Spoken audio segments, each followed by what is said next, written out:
Hello, welcome to Winners Academy. ഇന്നത്തെ ക്ലാസ്സിൽ നമ്മൾ കമ്പ്യൂട്ടർ നെറ്റ്വർക്ക് ആൻഡ് പ്രോഗ്രാമിംഗ് എന്ന ടോപ്പിക്കിലെ കുറച്ച് പ്രീവിയസ് ഇയർ ക്വസ്റ്റ്യൻസ് ആണ് ഡിസ്കസ് ചെയ്യുന്നത്. ഈ ഒരു ടോപ്പിക്ക്, ഈ സിലബസ് ടോപ്പിക്കിനുള്ളിൽ നമുക്ക് കമ്പ്യൂട്ടർ നെറ്റ്വർക്കും അതുപോലെ തന്നെ ഡേറ്റ കമ്മ്യൂണിക്കേഷൻ്റെ കുറച്ച് പോർഷൻസും പിന്നെ നെറ്റ്വർക്ക് സെക്യൂരിറ്റിയുടെ പോർഷൻസും വരുന്നുണ്ട്. അപ്പോൾ ഇത് ഇൻക്ലൂഡ് ചെയ്തിട്ട് ഈ ഒരു ടോപ്പിക്സിൽ നിന്ന് ചോദിച്ചിട്ടുള്ള പ്രീവിയസ് ഇയർ ക്വസ്റ്റ്യൻസ് ആണ് നോക്കുന്നത്. ഓൾറെഡി നമ്മൾ കുറേയധികം ക്വസ്റ്റ്യൻസ് ഡിസ്കസ് ചെയ്തിരുന്നു.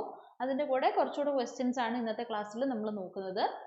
സോ ഇപ്പോൾ ഫസ്റ്റ് ക്വസ്റ്റ്യനിലേക്ക് പോകാം. The maximum number of IP addresses that can be assigned to the nodes with a subnet mask of 255.255.255.224 is.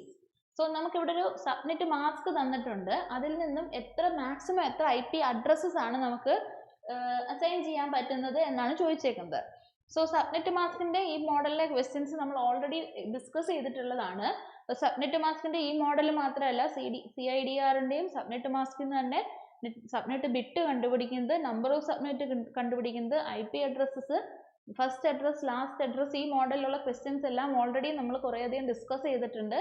Previous year questions പല മോഡലിൽ ചോദിക്കുന്ന ഒരു ഏരിയയാണ് സബ്നെറ്റ് മാസ്ക് ആൻഡ് സബ്നെറ്റിംഗ്. അപ്പോൾ അത് നിങ്ങൾ വിട്ടുകളയാതെ വളരെ കൃത്യമായിട്ട് പഠിച്ചിരിക്കേണ്ട ഒരു ടോപ്പിക്കാണ്. അപ്പോൾ നമുക്ക് ഇന്നത്തെ ക്ലാസ്സിൽ നോക്കാം.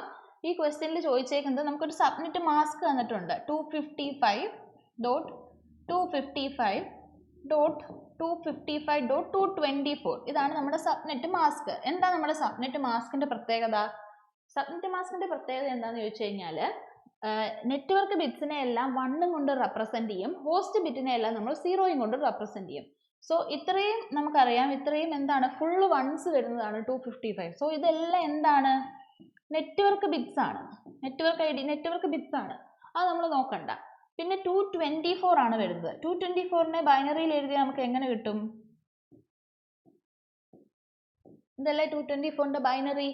അതിൽ ഫസ്റ്റ് ഇത്രയും ബിറ്റ്സ് വൺസ് ആണ്. അതുകൊണ്ട് തന്നെ ഇതും എന്തിന്റെ ഭാഗമാണ്? ഇതും നെറ്റ്വർക്ക് ബിറ്റ്സിന്റെ ഭാഗമായിട്ട് വരുന്നതാണ്. പിന്നെ നമുക്ക് ഈ കാണുന്ന ഈ 5 ബിറ്റ്സ് മാത്രമേ എന്തായിട്ട് വരുന്നുള്ളൂ? ഹോസ്റ്റ് ബിറ്റ്സ് ആയിട്ട് വരുന്നുള്ളൂ. ഓക്കെ, സബ്നെറ്റ് മാസ്കിൽ ഹോസ്റ്റ് ബിറ്റ്സ് ആണ് നമ്മൾ എന്തായിട്ട് കാണിക്കുക? 0 ആയിട്ട് റെപ്രസെന്റ് ചെയ്യുക. അങ്ങനെയാണെങ്കിൽ total number of host bits എത്രയാണ്? 5 ആണ്. അങ്ങനെയാണെങ്കിൽ എത്ര IP അഡ്രസ് കാണും ഇവിടെ? 2⁻5 - 2 which is equal to 32 - 2 which is equal to 30. 5 bit host bit ഉണ്ടെങ്കിൽ എത്ര IP അഡ്രസ് വരാം? 2⁵5 - 2, അതായത് 30 വരും. എന്താണ് ഈ -2? ഫസ്റ്റ് അഡ്രസ് IP അഡ്രസ് ആയിട്ടും പോകും, അതിന് നെറ്റ്വർക്ക് അഡ്രസ് ആയിട്ടും പോകും. ലാസ്റ്റ് അഡ്രസ് ബ്രോഡ്കാസ്റ്റ് അഡ്രസ് ആയിട്ടും പോകും. അങ്ങനെയാണെങ്കിൽ ബാക്കി അതിനകത്ത് യൂസ്ഫുൾ ആയിട്ട് വരുന്ന IP അഡ്രസ്സസ് എത്ര കാണൂ? 30 മാത്രമേ കാണൂ. So option D is the correct answer. Option D. Okay, option D ആണ് ഇതിന്റെ കറക്റ്റ് ആൻസർ. ഓക്കെ ആണല്ലോ. നെക്സ്റ്റ് ക്വസ്റ്റ്യനിലേക്ക് പോകാം. Feedback about problems in the communication environment is provided with dash protocol. So നെറ്റ്വർക്കിൽ നിന്ന് നമുക്ക് പ്രോട്ടോകോൾസ്, എല്ലാ പ്രോട്ടോകോളും എടുത്ത് ഓരോ പ്രോട്ടോകോളും എന്തിനാണ് യൂസ് ചെയ്യുന്നതെന്ന് കൃത്യമായിട്ട് ഓർത്ത് വെച്ചേക്കുക. അപ്പോൾ ഇവിടെ നമ്മുടെ ക്വസ്റ്റ്യനിൽ ചോദിച്ചേക്കുന്നത് എന്താണ്? Feedback about problems. നമ്മുടെ ഒരു കമ്മ്യൂണിക്കേഷൻ എൻവയോൺമെന്റിൽ എന്തെങ്കിലുമൊക്കെ പ്രോബ്ലംസ് ഉണ്ടാവുമല്ലോ. TTL, ടൈം ടു ലീവ് തീർന്നു പോവുക, അല്ലെങ്കിൽ എന്താണ് സോഴ്സ് പെഞ്ച് ഉണ്ടാവുക, അങ്ങനെയൊക്കെയുള്ള, അല്ലെങ്കിൽ ഡെസ്റ്റിനേഷൻ അൺറീച്ചബിൾ, അങ്ങനെയൊക്കെയുള്ള കുറേ ഇഷ്യൂസ് ഉണ്ടാവാനുള്ള ചാൻസസ് ഉണ്ടല്ലോ. അപ്പോൾ ഈ എറർ മെസ്സേജസിനെ അയക്കുകയും അതുപോലെ ആ പ്രോബ്ലംസിനെ പറ്റിയുള്ള ഫീഡ്ബാക്ക് തരികയും എറർ റിപ്പോർട്ടിംഗ് ചെയ്യുകയും ചെയ്യുന്ന പ്രോട്ടോകോൾ ഏതാണെന്നാണ് ചോദിച്ചിരിക്കുന്നത്. ഫസ്റ്റ് നോക്കിക്കേ, BGP എന്താണ്? ബോർഡർ ഗേറ്റ്വേ പ്രോട്ടോകോൾ, ഒരു റൗട്ടിംഗ് പ്രോട്ടോകോൾ ആണ്. അത് എറർ റിപ്പോർട്ടിംഗ് പ്രോട്ടോകോൾ അല്ല. ദെൻ നെക്സ്റ്റ് ICMP എന്താ? Internet control message protocol. എന്തിനാ യൂസ് ചെയ്യുന്നത്? എറർ റിപ്പോർട്ടിങ്ങിന് വേണ്ടി. സോ നമ്മുടെ ആൻസർ ഏതാണ്? ICMP. TCP എന്താ? Transmission control protocol. എന്താണത്? Transport layer protocol for the reliable data transmission. Then DHCP, dynamic host configuration protocol. എന്തിനാ? IP അഡ്രസ്സസ് ഡൈനാമിക്കലി അസൈൻ ചെയ്യാൻ വേണ്ടിയിട്ട്. ഓക്കെ, അപ്പോൾ സോ ആൻസർ ഓപ്ഷൻ B ആയിരിക്കും, ICMP. Okay, then next question അല്ല, just ഞാൻ explanation കൊടുത്തിട്ടുണ്ട് കേട്ടോ ഓരോന്നും എന്താണെന്ന്. ICMP to send error messages, BGP routing protocol for exchanging routing information, TCP transmission control protocol for reliable data transmission, DHCP dynamic host configuration to assign IP addresses dynamically to devices in the network. Okay, അടുത്ത question നോക്കാം. The most recent standard in the IEEE 802.11 series published in the year 2021 is 2021 publish ചെയ്തേക്കുന്ന ഏറ്റവും recent ആയിട്ടുള്ള IEEE 802.11ന്റെ standard അല്ലെങ്കിൽ version ഏതാണെന്നാണ് ചോദിച്ചേക്കുന്നത്. IEEE 802.11 എന്താണ്? Wifi അല്ലേ? Wireless LAN എന്താണ്? അതിന്റെ റീസെന്റ് സ്റ്റാൻഡേർഡ് ഏതെന്നാണ് ചോദിച്ചേക്കുന്നത്. ഇതിന്റെ ആൻസർ ഓപ്ഷൻ ബി 802.11ax ആണ്. ഇതൊരു പ്രീവിയസ് ഇയർ ക്വസ്റ്റ്യൻ ആണ്, റിലേറ്റഡ് ടു കറണ്ട് അഫയേഴ്സ്.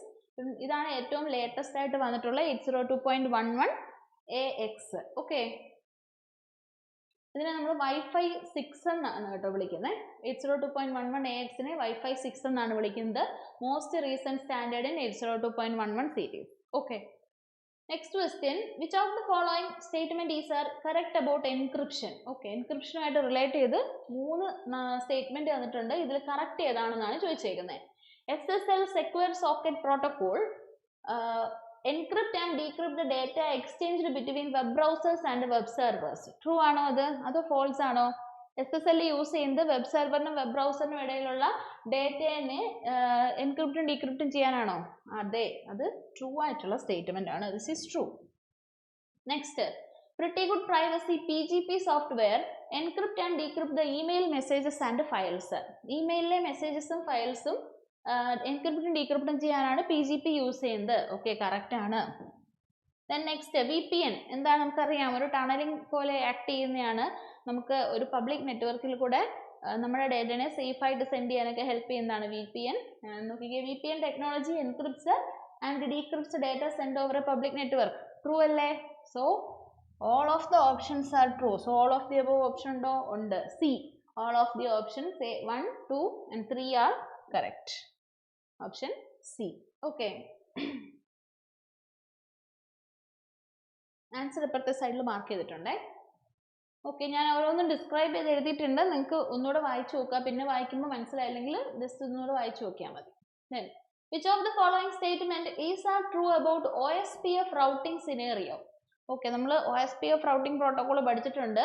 അതിനകത്ത് അതിനെപ്പറ്റി കുറച്ച് സ്റ്റേറ്റ്മെന്റ്സ് കൊടുത്തേക്കാണ്. ഇതിൽ ട്രൂ സ്റ്റേറ്റ്മെന്റ് ഏതെന്നാണ് നമുക്ക് കണ്ടുപിടിക്കേണ്ടത്. So true. Intradomain routing is used in between autonomous systems. Intradomain routing use ചെയ്യുന്നത് ഓട്ടോണോമസ് സിസ്റ്റത്തിന് ഇടയിലാണ്, ബിറ്റ്വീൻ ആണെന്നാണ് പറയുന്നത്. ട്രൂ ആണോ? This is false. എന്തുകൊണ്ടാണ്? ഇൻട്രാഡൊമൈൻ എന്ന് പറഞ്ഞാൽ എന്താണ്? ഒരു ഓട്ടോണോമസ് സിസ്റ്റത്തിനുള്ളിൽ അങ്ങോട്ടും ഇങ്ങോട്ടും സെൻഡ് ചെയ്യാനും റിസീവ് ചെയ്യാനുമാണ് നമ്മൾ ഇൻട്രാഡൊമൈൻ യൂസ് ചെയ്യുന്നത്. ഈ സെന്റൻസ് കറക്റ്റ് ആവണമെങ്കിൽ ഇതിന്റെ ആൻസർ എന്താണെന്നായിരുന്നു? Interdomain routing. Interdomain routing is used in between autonomous systems. പക്ഷേ OSPFന്റെ കേസിൽ ഇത് തെറ്റാണ്. കാരണം OSPF ഇൻട്രാഡൊമൈൻ റൗട്ടിംഗ് പ്രോട്ടോകോൾ ആണ്. Okay, then next, OSPF works based on path vector routing. Path vector റൗട്ടിങ്ങിനെ ബേസ് ചെയ്താണ് ഇത് വർക്ക് ചെയ്യുന്നത്. സോ ഇതും തെറ്റായിട്ടുള്ള കാര്യമാണ്. കാരണം OSPF വർക്ക് ചെയ്യുന്നത് ലിങ്ക് സ്റ്റേറ്റ് റൗട്ടിങ്ങിനെ ബേസ് ചെയ്തിട്ടാണ്. OSPF works based on link state routing. Then next, OSPF supports point to point links only. ഇത് തെറ്റാണ് കേട്ടോ. OSPF point to point മാത്രമല്ല, ബ്രോഡ്കാസ്റ്റ് ലിങ്കും സപ്പോർട്ട് ചെയ്യും. Then next, OSPF represents the actual networks as a graph and every node in it computes the shortest path to others. Okay, ഇത് true statement ആണ്. OSPF actual നെറ്റ്വർക്കിനെ ഒരു diagraph, ഒരു directed graph ആയിട്ടാണ് consider ചെയ്യുന്നത്. എന്നിട്ട് ഓരോ നോഡിൽ നിന്നും നമുക്ക് ഡിജിസ്ട്രാസ് അൽഗോരിതം വെച്ചിട്ടാണ് ഷോർട്ടസ്റ്റ് പാത്ത് കണ്ടുപിടിക്കുക. സോ ഇതിന്റെ ആൻസർ ഓപ്ഷൻ സി only 4 ആണ് കറക്റ്റ് ആൻസർ. എന്തുകൊണ്ടാണ്? എന്തായിരുന്നു ഓരോന്നിലെയും തെറ്റ്? OSPF ഇൻട്രാഡൊമൈൻ പ്രോട്ടോകോൾ ആണ്. ഇൻട്രാഡൊമൈൻ പ്രോട്ടോകോൾ എങ്ങനെയായിരിക്കും? ഇൻ ബിറ്റ്വീൻ അല്ല, ആ ഓട്ടോണമസ് സിസ്റ്റത്തിന് ഉള്ളിൽ തന്നെ അങ്ങോട്ടും ഇങ്ങോട്ടും സെൻഡ് ചെയ്യാനാണ്. രണ്ട് ഓട്ടോണമസ് സിസ്റ്റത്തിന് ഇടയിൽ സെൻഡ് ചെയ്യാൻ വേണ്ടിയിട്ടല്ല. Then works based on link state routing protocol routing ആണ്. അതുപോലെ OSPF supports both point to point and broadcast. Then fourth option is correct. So in the answer option C ആണ്. Only 4 is the correct answer. Okay. Okay, ഞാൻ OSPF-നെ പറ്റിയിട്ടൊരു short notes കൊടുത്തിട്ടുണ്ട്. OSPF open shortest path first. എന്താണ് open shortest path first? OSPF ഒരു link state routing protocol ആണ്. And it is used for intra domain within a single autonomous system. Between autonomous systems അല്ല, within single autonomous systems ആണ് intra domain routing. അതുപോലെ layer 3 network ലെയറിലാണ് work ചെയ്യുന്നത്. It represents graphs as a directed graph. നെറ്റ്വർക്കിനെ ഒരു directed graph ആയിട്ട് represent ചെയ്യുന്നു. അതുപോലെ തന്നെ ഡിജിസ്ട്രാസ് ഷോർട്ടസ്റ്റ് പാത്ത് അൽഗോരിതം ഉപയോഗിച്ചിട്ട് ഷോർട്ടസ്റ്റ് പാത്ത് കണ്ടുപിടിക്കുന്നു. And it support multiple types of networks including point two point, broadcast and non broadcast multi access networks. Okay, അപ്പം നമ്മൾ അവിടെ കണ്ട ഓരോ സ്റ്റേറ്റ്മെന്റ്സിനെയും സപ്പോർട്ട് ചെയ്യുന്ന രീതിയിൽ ഇവിടെ ഞാൻ കൊടുത്തിട്ടുണ്ട്, വായിച്ചു നോക്കുക. ഓക്കെ, അടുത്ത ക്വസ്റ്റ്യനിലേക്ക് പോകാം. ഓക്കെ, ജസ്റ്റ് ഇൻട്രാഡൊമൈൻ എന്താണെന്നും ഇന്റർഡൊമൈൻ എന്താണെന്നുമാണ് കേട്ടോ കൊടുത്തേക്കുന്നത്. ഇൻട്രാഡൊമൈനകത്ത് എന്താണ്? ഒരു സിംഗിൾ ഓട്ടോണമസ് സിസ്റ്റത്തിനുള്ളിൽ നടക്കുന്ന ഡേറ്റ റൗട്ടിംഗ് ആണ് ഇൻട്രാഡൊമൈൻ. അതിന്റെ എക്സാമ്പിൾസ് ജസ്റ്റ് നോക്കി വെക്കുക. OSPF, ISIS and RIP intradomain. Then ഇന്റർഡൊമൈനിൽ വരുന്ന എന്താണ്? ഓക്കെ, ഇന്റർഡൊമൈനിൽ വരുന്നത് രണ്ട് ഓട്ടോണമസ് സിസ്റ്റത്തിന് ഇടയിൽ നടക്കുന്ന ഡേറ്റ റൗട്ടിംഗ് ആണ് ഇന്റർ ഡൊമൈൻ റൗട്ടിംഗ് എന്ന് പറയുന്നത്. ഇതിന് എക്സാമ്പിൾ നോക്കുക, BGP and exterior gateway protocols. ഇതാണ് ഇന്റർ ഡൊമൈൻ പ്രോട്ടോകോളിന് എക്സാമ്പിൾ ആയിട്ട് വരുന്നത്. വായിച്ചു വെക്കുക കേട്ടോ. അടുത്ത ക്വസ്റ്റ്യനിലേക്ക് പോവാം. Choose the true statement or statements about IPv6. IPv6നെ പറ്റിയിട്ടുള്ള ട്രൂ സ്റ്റേറ്റ്മെന്റ് സെലക്ട് ചെയ്യാനാണ്. IPv6 address has a size of 128 bits. True ആണോ? കറക്റ്റ് അല്ലേ? IPv6ന് 128 bit അല്ലേ സൈസ്? സോ ഇത് ട്രൂ സ്റ്റേറ്റ്മെന്റ് ആണ്. Then next, helps in routing the data packets. Correct അല്ലേ? ഡേറ്റ പാക്കറ്റ്സിന്റെ റൗട്ടിങ്ങിനെ ഹെൽപ്പ് ചെയ്യുന്നുണ്ട്. ഹെൽപ്സ് ഇൻ യൂണിക് കാസ്റ്റിംഗ്, അതും കറക്റ്റ് ആണ്. Then last, helps to convert analog to digital. അനലോഗിനെ ഡിജിറ്റൽ ആക്കി കൺവേർട്ട് ചെയ്യുന്നതുമായി IPv6 തമ്മിൽ എന്തെങ്കിലും ബന്ധമുണ്ടോ? ഇല്ല. സോ ഈ ഓപ്ഷൻ തെറ്റാണ്. ബാക്കി മൂന്നും കറക്റ്റ് ആണ്. യൂണിക് കാസ്റ്റിംഗിൽ ഹെൽപ്പ് ചെയ്യുന്നുണ്ട്, അതുപോലെ തന്നെ ഡേറ്റ പാക്കറ്റ്സിന്റെ റൗട്ടിങ്ങിൽ ഹെൽപ്പ് ചെയ്യുന്നുണ്ട്. സൈസ് 128 ബിറ്റ്സും ആണ്. സോ ആൻസർ എന്തായിരിക്കും? 1, 2 and 3. Option C is the correct answer. Option C. Okay, നമ്മൾ IPv6ഉം IPv4ഉം തമ്മിലുള്ള കമ്പാരിസൺ ചാർട്ട് പഠിച്ചിട്ടുണ്ടായിരുന്നു. ആ ചാർട്ട് കൃത്യമായിട്ട് ഓർത്ത് വെച്ചേക്കുക. Okay, next, consider the message 10100011101. The cyclic redundancy check code for the message using the divisor polynomial is. So ഇത് നമുക്ക് CRC കണ്ടുപിടിക്കാനുള്ള ഒരു ക്വസ്റ്റ്യൻ ആണ്. നമുക്ക് നോക്കാം. ഓക്കെ, ആദ്യം നമുക്ക് മെസ്സേജ് എഴുതാം. 1010001101. അതിനുശേഷം നമുക്ക് എന്താ ചെയ്യേണ്ടത്? നമുക്ക് നമ്മുടെ എത്രയാണോ ഇവിടുത്തെ ഹയസ്റ്റ് ഡിഗ്രി അത്രയും സീറോസ് ആഡ് ചെയ്ത് കൊടുക്കണം. ഇവിടെ 5 അല്ലേ ഹയസ്റ്റ് ഡിഗ്രി, സോ അത്രയും സീറോസ് ആഡ് ചെയ്ത് കൊടുക്കാം. 1 2 3 4 5 സീറോസ് ഞാൻ ആഡ് ചെയ്ത് കൊടുത്തു. ഓക്കെ ആണല്ലോ? അങ്ങനെയാണെങ്കിൽ ഇനി നെക്സ്റ്റ് നമുക്ക് ചെയ്യേണ്ടത് നമ്മുടെ പോളിനോമിയൽ കണ്ടുപിടിക്കണം. അതായത് നമ്മുടെ ഡിവൈസർ കണ്ടുപിടിക്കണം. എന്താണ് നമ്മുടെ ഇതിന്റെ കറസ്പോണ്ടിങ് ആയിട്ട് ഡിവൈസർ വരുന്നത്? എന്തായിരിക്കും? 5 4 3 ഇല്ല, 2 1 ഇല്ല, 0 ഉണ്ട്. സോ ഇതായിരിക്കും നമ്മുടെ പോളിനോമിയൽ വരിക. അത് എങ്ങനെ എഴുതുന്നതെന്ന് അറിയാലോ? 5 ഉണ്ട്, 4 ഉണ്ട്, x3 ഇല്ലാത്തത് കൊണ്ട് അത് 0, x2 ഉണ്ട്, x1 ഇല്ല, അതുകൊണ്ട് അത് 0, x01 അതുണ്ട്. സോ ഇതിന്റെ ഡിവൈസർ വരുന്നത് 1 1 0 1 0 1 ആയിരിക്കും. അങ്ങനെയാണെങ്കിൽ നമുക്ക് ഇതിന്റെ ആൻസർ കണ്ടുപിടിച്ച് നോക്കിയാലോ? ഓക്കെ, 1 1 1 0 1 0 1. ഓക്കെ, 0 1 XOR അല്ലേ നമ്മൾ ചെയ്യുന്നേ? Okay, then next 1 1 0 1 0 1 0 1 1 1. ഓക്കെ, ഇവിടുന്ന് രണ്ടെണ്ണം കൂടെ നമുക്ക് ഇറക്കണം. Again 1 1 1 0 1 0 1. Again 1 1 1 1. Okay, again 1 0. Okay, 1 1 0 1 0 1 1 1 0 1. again 2 0 0. Okay, 1 1 0 1 0 1 1 0 0 1 1. Okay, 0 1 1 0 1 0 1 1 1 1. Okay, ഈ 1 1ൻ്റെ കൂടെ ഈ 0യും കൂടെ വരും. ഓക്കെ, ഇനി നമുക്ക് പറ്റില്ല. അപ്പം നമ്മൾ ഇനി നമുക്ക് താഴോട്ട് ഫർദർ ചെയ്യാനില്ലല്ലോ. അപ്പം നമുക്ക് ഇവിടെ എത്ര സീറോസ് ആഡ് ചെയ്തേ? 5 അല്ലേ? അല്ലെങ്കിൽ ഡിഗ്രി എത്ര നോക്കിയാൽ മതി, 5. അത്രയും ഡേറ്റ ഇവിടുന്ന് എടുക്കുക. സോ ഇവിടെ 4, ഇത് 0 വരും. സോ ഇതിൻ്റെ ആൻസർ 0 1 1 1 0 ആയിരിക്കും. Option C is the correct answer. Okay അല്ലേ? ഇതെങ്ങനെ ചെയ്യുന്നതെന്ന് അറിയത്തില്ലേ? ഒന്നുകൂടെ പറയാം. ആദ്യം നമ്മുടെ മെസ്സേജ് എഴുതുക. അതിനുശേഷം നമുക്ക് ഈ തന്നേക്കുന്ന പോളിനോമിയലെ ഏറ്റവും ഹയസ്റ്റ് എത്രയോ അത്രയും സീറോസ് ആഡ് ചെയ്യുക. ഹയസ്റ്റ് ഡിഗ്രി ഇപ്പോൾ 5 ആയതുകൊണ്ട് 5 സീറോസ് ആഡ് ചെയ്തു. അതിനുശേഷം നമ്മൾ സാധാ ഡിവിഷൻ ചെയ്യുന്നു. എക്സോർ ആണ് ചെയ്യുന്നത്. 1 1 0 0 വന്നാൽ 0 വരും. 0 1 1 0 വന്നാൽ 1 വരും. അങ്ങനെ ഫർദർ ചെയ്തു വരിക. ലാസ്റ്റിൽ എത്തുമ്പോൾ നമുക്ക് ഇവിടെ എത്തിക്കഴിഞ്ഞ് ഇനി ഫർദർ ചെയ്യാനില്ല. അതുകൊണ്ട് അവിടെ നിന്നും എത്ര സീറോസ് നമ്മൾ ആഡ് ചെയ്തു അല്ലെങ്കിൽ ഹയസ്റ്റ് ഡിഗ്രി എത്രയോ അത്രയും ഡിജിറ്റ്സ് അവിടെ നിന്ന് എടുക്കുക. സോ നമുക്ക് 0 1 1 1 0 എന്ന് കിട്ടും. ഓപ്ഷൻ സി ആണ് കറക്റ്റ് ആൻസർ ആയിട്ട് വരിക. Option C. Okay, option C. ഞാൻ ഇവിടെ ആൻസർ കൊടുത്തിട്ടുണ്ട് കേട്ടോ. ഓക്കെ, നെക്സ്റ്റ് ക്വസ്റ്റ്യനിലേക്ക് പോവാം. 8th question. A sender which employs stop and wait ARQ technique wants to send 10 packets to a receiver. Assume that the channel is noisy and every 4th packet sent by the sender is lost. Okay, how many packets the sender will have to send in total so that the receiver receives all the 10 packets correctly? So ഒരാൾ stop and wait ARQ ഉപയോഗിച്ച് 10 packets send ചെയ്യാണ്. പക്ഷേ channel noisy ആയതുകൊണ്ട് എല്ലാ 4th പാക്കറ്റും എന്തായി പോകുന്നുണ്ട്? നഷ്ടപ്പെട്ട് lost ആയി പോകുന്നുണ്ട്.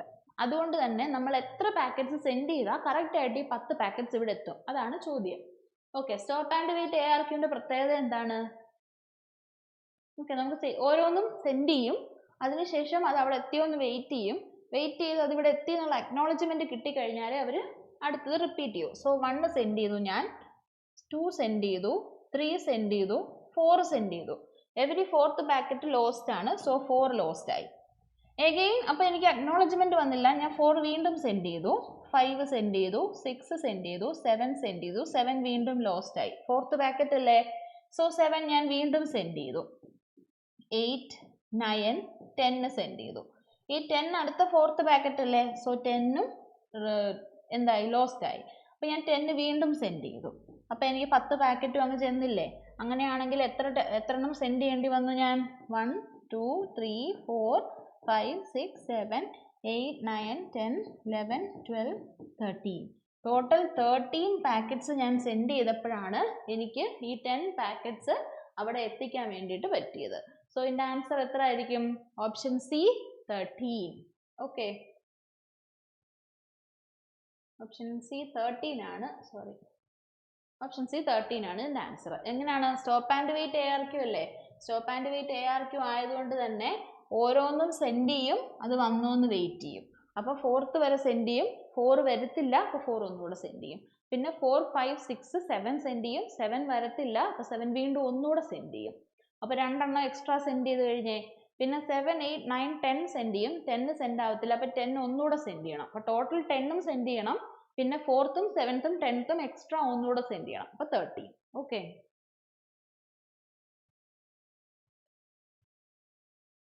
അടുത്ത question. Alice digitally signs a message, say using RSA digital signature and send it to Bob. Verification of the signature by Bob requires. അപ്പോൾ ആലിസ് ഒരു മെസ്സേജ് ഡിജിറ്റലി സൈൻ ചെയ്ത് ബോബിന് അയച്ചു കൊടുത്തു. അങ്ങനെയാണെങ്കിൽ ബോബ് എങ്ങനെ എന്തുപയോഗിച്ചിട്ട് അല്ലെങ്കിൽ എന്ത് വേണം ബോബിന് ഈ സിഗ്നേച്ചർ വെരിഫൈ ചെയ്യാൻ എന്ത് വേണം എന്നാണ് ചോദിച്ചേക്കുന്നത്. സോ ആലിസ് അവിടെ നിന്ന് സിഗ്നേച്ചർ സെൻഡ് ചെയ്യുന്നത് ഏത് പ്രോട്ടോകോൾ എന്തുപയോഗിച്ചിട്ട് എൻക്രിപ്റ്റ് ചെയ്തുകൊണ്ടായിരിക്കണം? ഇത് ഡിജിറ്റൽ സിഗ്നേച്ചർ ആണ്. അപ്പോൾ ഡിജിറ്റൽ സിഗ്നേച്ചർ നമ്മൾ സെൻഡ് ചെയ്യുന്നത് എന്തുപയോഗിച്ചിട്ടാണ്? ആ മെസ്സേജിനെ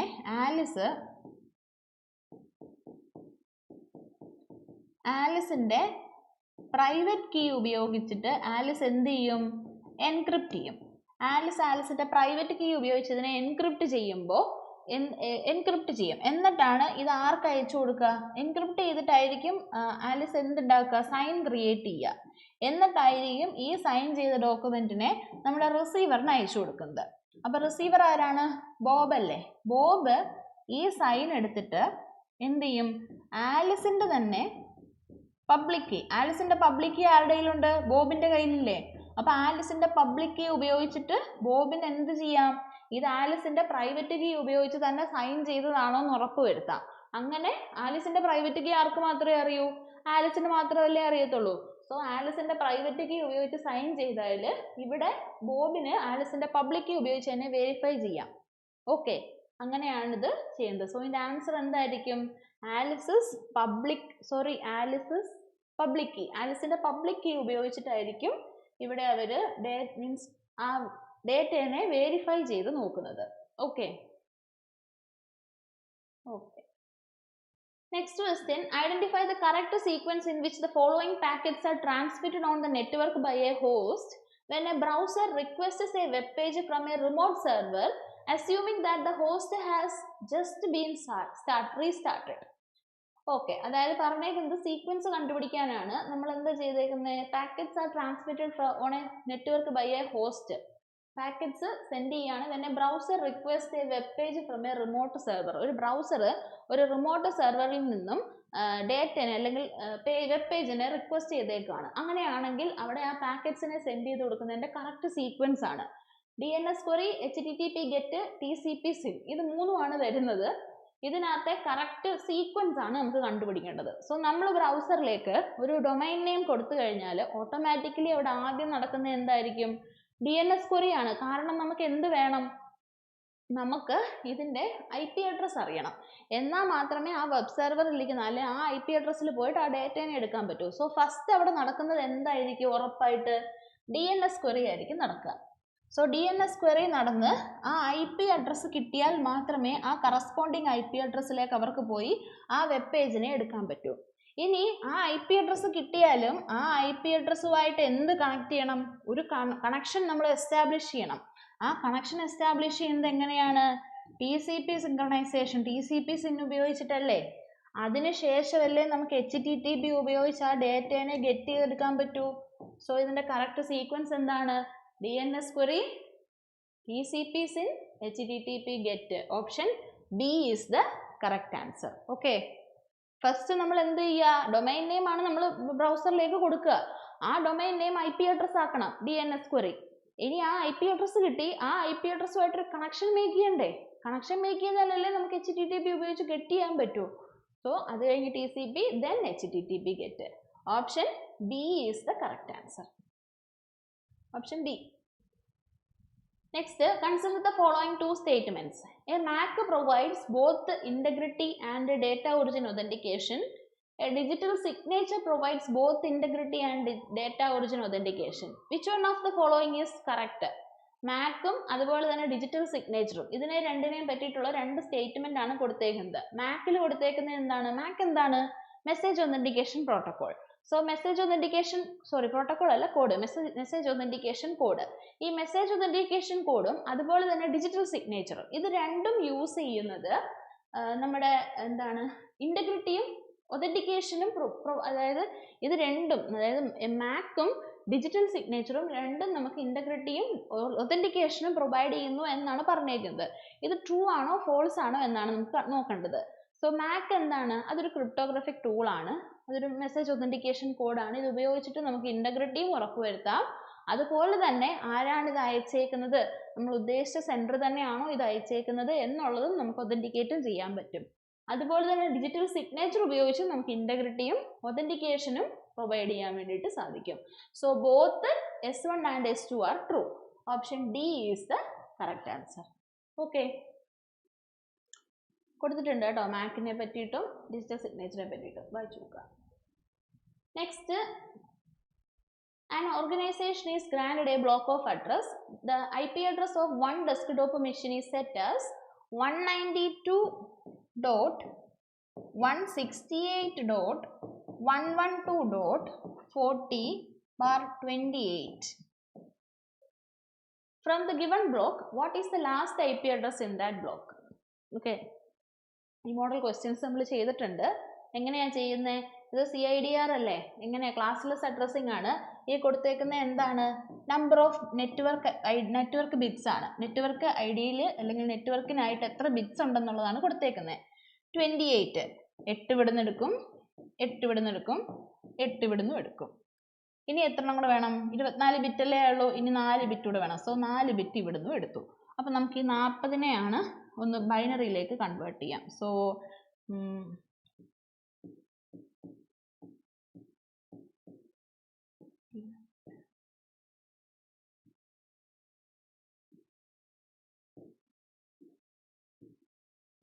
ഓക്കെ, 40 ആയില്ലേ?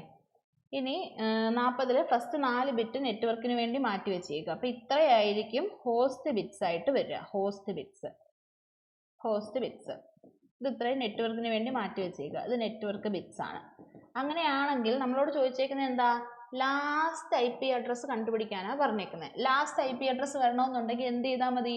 ഹോസ്റ്റ് ബിറ്റിനെ മൊത്തം 1 ആക്കുക. അപ്പം എങ്ങനെ വരും? 00101111 എന്ന് വരും.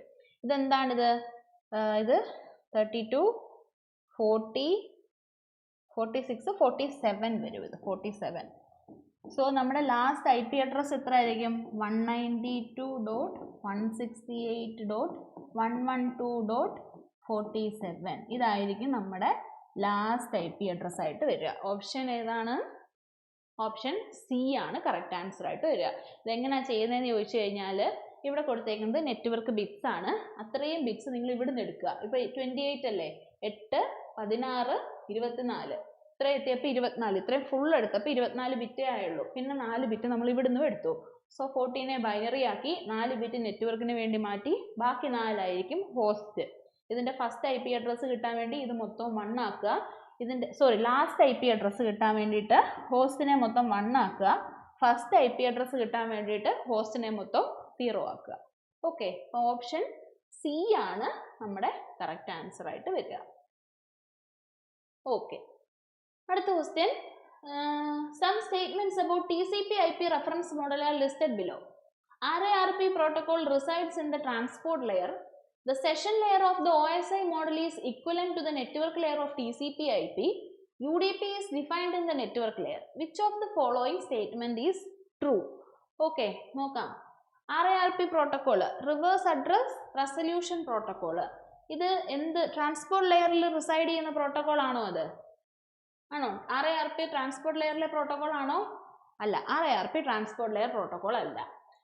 Then next, session layer of OSI reference model is equivalent to the network layer of TCP/IP. ആണോ? നെറ്റ്വർക്ക് ലെയറിനോടാണോ ഇക്വലന്റ്? അല്ല, അതും തെറ്റായിട്ടുള്ളതാണ്. സോ ഇതും തെറ്റാണ്, ഇതും തെറ്റായിട്ടുള്ള സ്റ്റേറ്റ്മെന്റ് ആണ്, ഇതും തെറ്റായിട്ടുള്ള സ്റ്റേറ്റ്മെന്റ് ആണ്. Then next, UDP is defined in network layer. ആണോ? അതും തെറ്റായിട്ടുള്ള സ്റ്റേറ്റ്മെന്റ് ആണ്. സോ ഇതിനകത്ത് കൊടുത്തേക്കുന്ന 3ഉം തെറ്റാണ്. സോ ആൻസർ ഏത് വരും? Option none of the above. ഇനി എന്തുകൊണ്ടാണ് ഇത് തെറ്റായി പോയെന്ന് നോക്കണ്ടേ? ഓക്കെ, RARP എന്ത് ലെയർ പ്രോട്ടോകോൾ ആണ്? ട്രാൻസ്പോർട്ട് ലെയർ ആണോ? RARP നെറ്റ്വർക്ക് ലെയർ പ്രോട്ടോകോൾ ആണ്. അതുപോലെ തന്നെ ഓക്കെ, RARP എന്താണ്? റിവേഴ്സ് അഡ്രസ് റെസൊല്യൂഷൻ പ്രോട്ടോകോൾ ആണ്. ഇത് എന്തിനാണ് യൂസ് ചെയ്യുന്നത്? MAC അഡ്രസ്സിനെ IP അഡ്രസ് ആക്കി കൺവേർട്ട് ചെയ്യാൻ വേണ്ടിയാണ് യൂസ് ചെയ്യുന്നത്. ഇത് നെറ്റ്വർക്ക് ലെയറിലാണ് വർക്ക് ചെയ്യുന്നത്. എവിടെയാണ് വർക്ക് ചെയ്യുന്നത്? നെറ്റ്വർക്ക് ലെയറിൽ. TCP/IPയുടെ നെറ്റ്വർക്ക് ഇന്റർഫേസ് ലെയറിലാണ് വർക്ക് ചെയ്യുന്നത്. ദെൻ അതിന് മുന്നേ പറഞ്ഞ എന്താ? Session layer of OSI reference model is equivalent to network layer of TCP/IP. ആണോ? Session, application and presentation, OSI ലെയറിലെ ഈ 3 ലെയറും കൂടെ കമ്പൈൻ ചെയ്തിട്ടാണ് നമ്മൾ TCP/IP ലെയറിൽ പറയുക. അങ്ങനെ അതിനെ 3നെയും കൂടെ നമ്മൾ വിളിക്കുന്ന പേരേതാ? ആപ്ലിക്കേഷൻ ലെയർ എന്നാണ് വിളിക്കുന്നത്. അതായത് session layer in OSI model is responsible for managing and synchronising sessions. Network layer എന്തിനാണ്? റൗട്ടിംഗ് ആൻഡ് അഡ്രസ്സിങ്ങിന് വേണ്ടിയിട്ടാണ്. പക്ഷേ TCP-യിൽ സെപ്പറേറ്റ് ആയിട്ട് നെറ്റ്വർക്ക് ലെയർ ഉണ്ട്, അത് നെറ്റ്വർക്ക് ലെയർ ആയിട്ട് തന്നെ ഇരിക്കും. പക്ഷേ സെഷനും ആപ്ലിക്കേഷനും പ്രസന്റേഷനും കൂടെ TCP-യിൽ ആപ്ലിക്കേഷൻ ലെയർ ആയിട്ടാണ് ഇരിക്കുന്നത്. Then UDP network layer protocol ആണോ?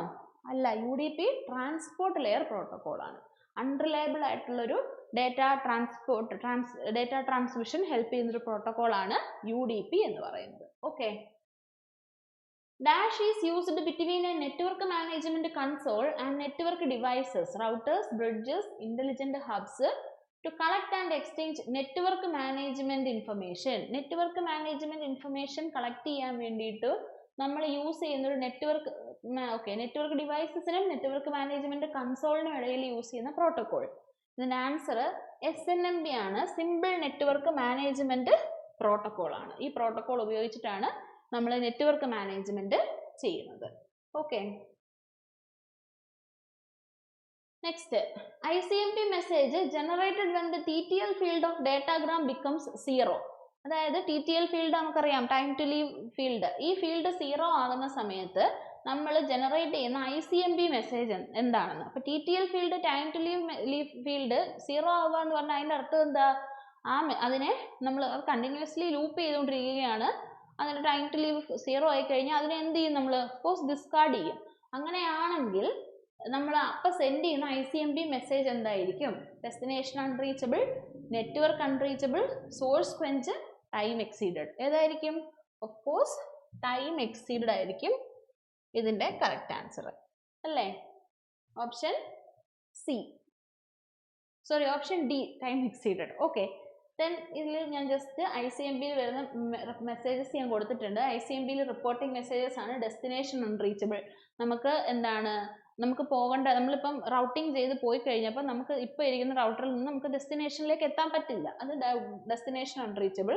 സോഴ്സ് ക്വഞ്ച് എന്ന് പറയുമ്പോൾ കൺജഷനെ കാണിക്കാൻ വേണ്ടിയിട്ടുള്ളതാണ്. ടൈം എക്സീഡ് TTL 0 ആവുന്നത്. പാരാമീറ്റർ പ്രോബ്ലം എന്ന് പറയുമ്പോൾ നമ്മൾ ചെക്സം ചെയ്യുമ്പോഴോ അങ്ങനെ എന്തെങ്കിലുമൊക്കെ പാരാമീറ്റേഴ്സിൽ എന്തെങ്കിലും ഇഷ്യൂ വരുമോ, ചെക്സം ചെയ്യുമ്പോൾ മാച്ചായി വരാതിരിക്കുന്നതോ ഒക്കെയാണ് പാരാമീറ്റർ പ്രോബ്ലം. ദെൻ റീഡയറക്ഷനും ഈ പറഞ്ഞ പോലെ നമ്മൾ പോയ റൗട്ടിൽ എന്തെങ്കിലും പ്രശ്നം ഉണ്ടെങ്കിൽ കാണിക്കുന്നതാണ് റീഡയറക്ഷൻ. ഓക്കെ. അപ്പോൾ ഇത്രയും ക്വസ്റ്റ്യൻസ് ആണ് നമ്മൾ ഇന്നത്തെ ക്ലാസ്സിൽ നോക്കുന്നത്. ഇനിയും ക്വസ്റ്റ്യൻസ് നമുക്ക് വരുന്ന ക്ലാസ്സുകളിൽ നോക്കാം. Thank you.